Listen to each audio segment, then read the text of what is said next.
Grace Kelly, Spencer Tracy. Vincent Minnelli. Typical Hollywood story. Damn good actress. One day I came home, or where I was staying in London.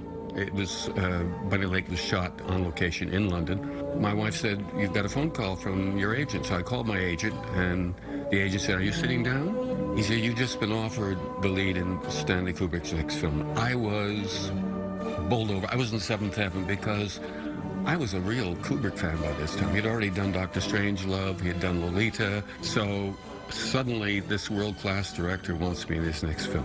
Working with Stanley Kubrick, well, it doesn't get better.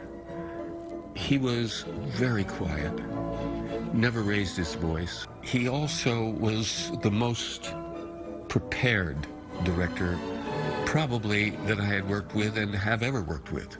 If he had been an octopus, he would have been his own cinematographer, his own makeup man, his own costume designer, etc., etc., etc.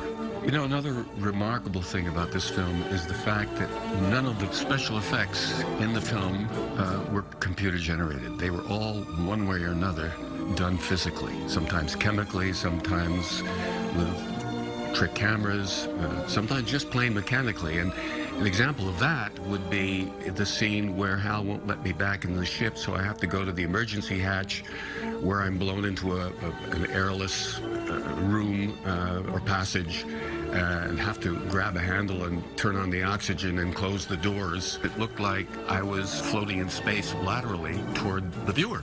In actual fact, it was filmed upside down this way, and I had one piano wire attached to a harness to the lower part of my costume, but you couldn't see it because I was between the wire and the camera.